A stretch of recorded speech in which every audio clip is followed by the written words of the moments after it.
আপনি কি এমন কোন জায়গায় যেতে চান যেখানে থাকছে তাঁবুর ভিতর এসি, দুপুরে খাবার সাথে বিচের দৃশ্য দেখার সুযোগ থাকছে আপনার জন্য বিভিন্ন ধরনের অ্যাক্টিভিটি, বিকেলে এক কাপ চায়ের সাথে সূর্যাস্ত দেখা। আজকে আমি আপনাদেরকে নিয়ে যাচ্ছি শহরের কোলাহল থেকে পৃথিবীর দীর্ঘতম সমুদ্র সৈকত কক্সবাজার। যে বিচের জনশূন্য স্থানে আপনি একা দাঁড়ালে সমুদ্রের ঢেউয়ের মতো ও সূর্যাস্ত ডুবে যাওয়ার মতো আপনার একাকিত্বতা দূর হয়ে যাবে। হ্যাঁ, আপনি ঠিকই শুনেছেন, মেরিন বে গ্ল্যাম্পিং বিচ রিসোর্টের কথা। হ্যালো গাইস, আসসালামু আলাইকুম। উদ্মিয়ে সারফরাজ আহমেদ হৃদয়। আশা করি আপনারা সবাই ভালো আছেন এবং আমিও আপনাদের আলহামদুলিল্লাহ ভালো আছি। আজকে আমি আপনাদের কক্সবাজারে একটি নতুন জায়গায় ঘুরিয়ে নিয়ে আসবো। সেটা হচ্ছে যে কক্সবাজারে এট দ্য ফার্স্ট টাইম একটি গ্ল্যাম্পিং রিসোর্ট সম্বন্ধে জানাবো। সো আর না করে দেরি আজকে ভিডিওটা প্রথম থেকে শুরু করি। বর্তমান এখন আমি আছি ডলফিন মোড়। সরি, এটা ডলফিন মোড় না, এটা হচ্ছে কলাতলি মোড়। যখন সরকার ছিল তখন এটাকে ডলফিন মোড় নামে সবাই এটা সচরাচর চিনত, কিন্তু সরকার চেঞ্জ হয়ে যাওয়ার পরে এটাকে সবাই এখন কলাতলি মোড় নামে চিনে। তো অরিজিনাল নাম হচ্ছে এটা কলাতলি মোড়। আর আমরা যাচ্ছি এখন আপনার পেঁচার দ্বীপে। তো পেঁচার দ্বীপে যেতে হলে আপনাকে এই সিএনজিগুলো নিতে হবে। জনপ্রতি ভাড়া পাবে 60 থেকে 70 টাকা। তো অ্যাকচুয়ালি এখানে ভাড়া আমরা কিছু জানি না, এখানকার বর্তমানে আমরা নতুন। তো ওখানে গেলে বুঝতে পারবো কত টাকা ভাড়া পড়তেছে। তো ততক্ষণ ভিডিওতে দেখতে থাকুন আর আমার সাথে থাকুন। তো কলাতলি মোড় থেকে 70 টাকা গাড়ি ভাড়া দিয়ে চলে আসি পেঁচার দ্বীপ। আর এই পথ ধরে আমাদের যেতে হবে রিসোর্টে।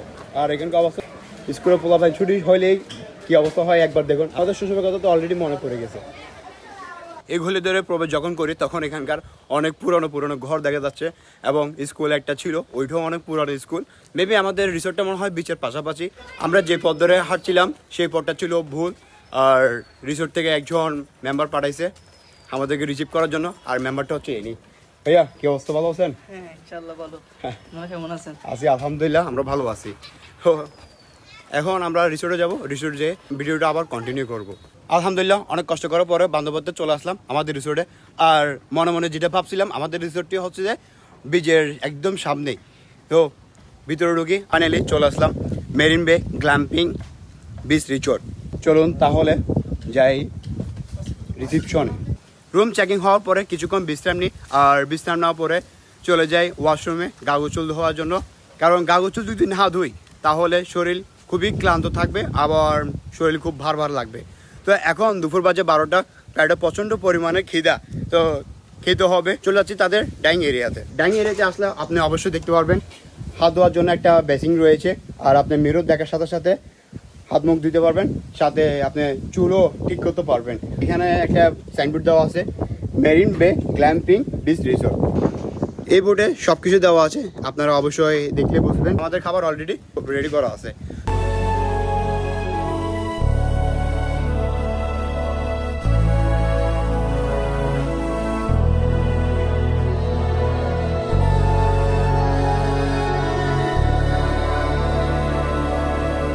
আমাদের কত না সৌভাগ্য, আমরা দুপুরে খাওয়ার সাথে সাথে বিচের ভিউটা এনজয় করতেছি। তো এরকম ভিউ এনজয় করতে হলে কপাল লাগে। ওই যে বলতো না, মানুষকে টাকায় কই কই নিয়ে যায়, আর ইচ্ছা থাকতে হয়। ইচ্ছা থাকলে সব ধরনের আপনি যে কোনো জায়গায় যেতে পারবেন। ইচ্ছা থাকলে হচ্ছে আর একটা কথা হচ্ছে আলহামদুলিল্লাহ ফর এভরিথিং। যা হয় সব কিছু ভালোর জন্যই হয়। যারা ভাবতেছেন এটা একটা ক্যাম্পিং টেন্ট, তাদের ধারণা খুবই ভুল। আর এটা হচ্ছে যে একটি গ্ল্যাম্পিং টেন্ট। তো এটার বিস্তারিত ভাইয়া বলবে। ভাইয়া, এই গ্ল্যাম্পিং টেন্টটা কিভাবে হয়েছে? এটার আসলে অনেক ধরনের মিনিং আছে, আমি যেটা জানি ওটা বলতেছি আর কি। ভুল হলে সবাই ক্ষমা দৃষ্টিতে দেখবেন। গ্ল্যামারাস প্লাস ক্যাম্পিংয়ের সংমিশ্রণে হচ্ছে গ্ল্যাম্পিংটা আসছে। এটা বেশিরভাগ প্রচলিত হচ্ছে আফ্রিকা মহাদেশে, যেসব জায়গায় সাফারি করা হয়, মানে ইউরোপিয়ান যারা হচ্ছে আফ্রিকা দিকে সাফারি করে, তাদের জন্য হচ্ছে বেসিক্যালি এই গ্ল্যাম্পিংটা করা হয়। এটা বাংলাদেশে মনে হয় এই মেরিন বে এটাতেই মানে ফর দ্য ফার্স্ট টাইম হচ্ছে গ্ল্যাম্পিংটা আনছে। এরপর হয়তো অন্য কোথাও আসতে পারে, but for the first time হচ্ছে এটাই। তো এর কি আমার ব্যাপারটা খুব ইউনিক লাগছে। তাঁবুর মধ্যে এসি জোস। গ্ল্যাম্পিং টেন্টার বিষয়ে আপনাকে বলছে, ক্যাম্পিং টেন্ট হচ্ছে যে আপনার খোলা একটা মাঠে অথবা কোনো এক পাহাড়ের উপর কোনো একটা জায়গায় টেন্ট টাঙিয়ে থাকা হয়, যেখানে কোনো ওয়াশরুম অথবা এসি ফ্যান কোনো কিছু থাকে না। আর এই টেন্টের ভিতর আপনার সব ধরনের ফেসিলিটি আছে। কেন বলতেছি, just look at this view. দেখেন, বেড আছে, এসি আছে এবং মোবাইল চার্জ দেওয়ার জন্য ফেসিলিটিও আছে। আর পাশে হচ্ছে একদম অ্যাটাচ ওয়াশরুম আছে। পাশে হচ্ছে তো ওয়াশরুমও আছে, চাইলে আপনি রিল্যাক্সে পেট পরিষ্কার করতে পারেন।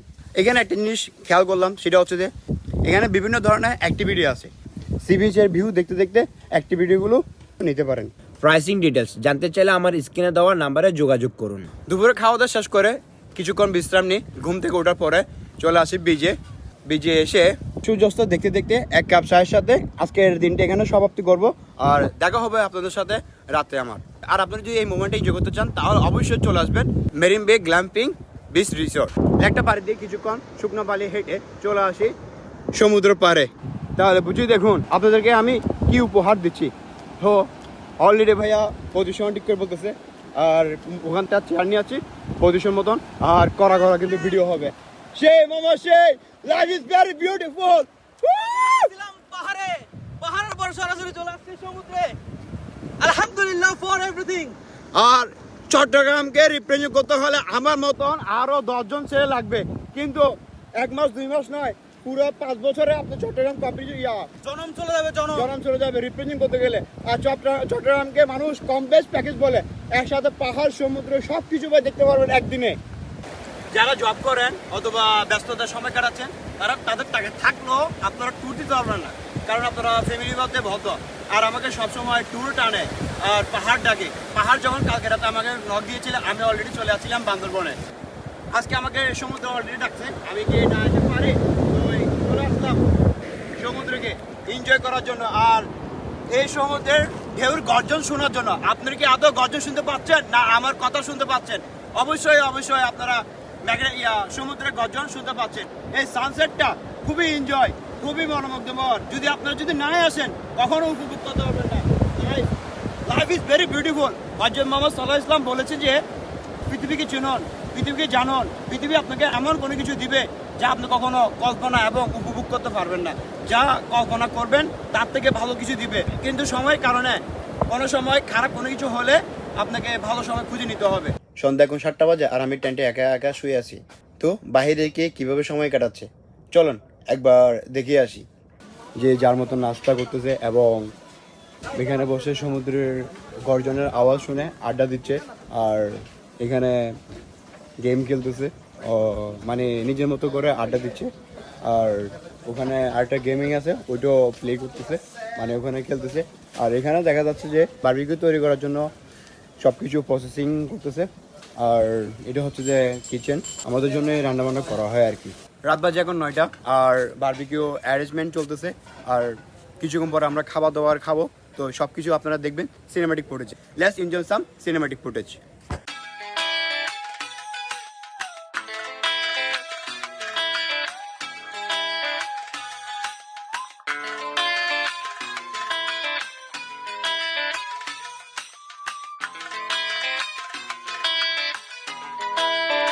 খাওয়া দাওয়া শেষ করে চলে আসি টেন্টে। আর আমাকে দেখে আপনারা অবশ্যই বুঝতে পারতেছেন আমি ঝিমাচ্ছি, তো ঘুমিয়ে যাব। তো দেখা হবে আপনাদের সাথে আমার সি বিচের সৌন্দর্য উপভোগ করার জন্য।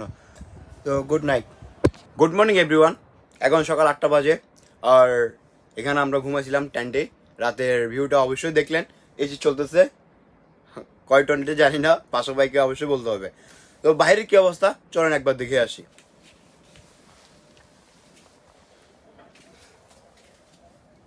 বাইরে হইলাম, বের হয়ে দেখতেছি সচরাচর অলরেডি সূর্য উঠে গেছে আর অনেকে ঘুমাচ্ছে, যে যার মতন করে ব্যস্ত আছে। রাত একটা জিনিস দেখাইতে পারি নাই, এইখানে যে একটা সুন্দর একটা গেম আছে, এটা এখানে যদি না আসতাম তাহলে জানতে পারতাম না। আর মোটামুটি সবাই কাজ নিয়ে ব্যস্ত আছে আর কি। তো সকালে নাস্তা তৈরি করার জন্য ব্যস্ততা রয়েছে। কালকে রাত্রে একটু ভিজে গেছিলাম, ভিজে গিয়ে ওখানকার অবস্থা প্রচণ্ড পরিমাণে খারাপ ছিল।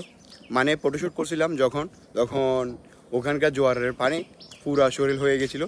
লবণাক্ত পানি যখন পুরো শরীর হয়ে যায় তখন অলরেডি শরীরে তো জলাফেরা করবেই, স্বাভাবিক। তো কাপড় চোপড়গুলো ধুয়ে দিলাম, কাপড় কিন্তু শুকাই নেই। তো এখান থেকে নিয়ে এই জায়গায় দিলাম এখন শুকানোর জন্য। আল্লাহ জানে কখন শুকায়, না শুকাইলে এগুলো আবার ভিজা কাপড় তো ওয়েট ভারী হয়ে যাবে আর টানতেও কষ্ট হয়ে যাবে। সকালে কিছু সিনেমাটিক ফুটেজ দেখবেন, তো চলেন একবার দেখে আসি cinematic footage. Let's enjoy some cinematic footage. Marine Bay Glamping Beach Resort.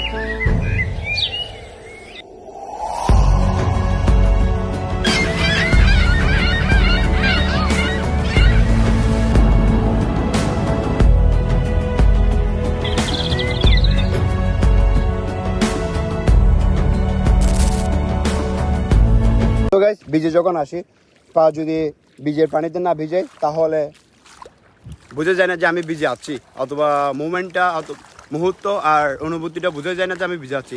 তো আপনাদের কাছে আমার একটা অনুরোধ, আপনারা যখন বীজে আসবেন অবশ্যই পা বীজের পানিতে ভিজাবেন, তাহলে বুঝতে পারবেন যে আপনি ভিজে আসছেন, অথবা অনুভূতি একটা ফিল নিতে পারবেন। তো এই তো সকালের ভিউটা এনজয় করতেছি আর কি আমরা। তো আপনারা যদি আসেন তাহলে এনজয় করতে পারবেন হ্যাপি মুডে, হ্যাপি লাইফে। চলে যাবে এখন রিসোর্টে সকালে নাস্তা করার জন্য।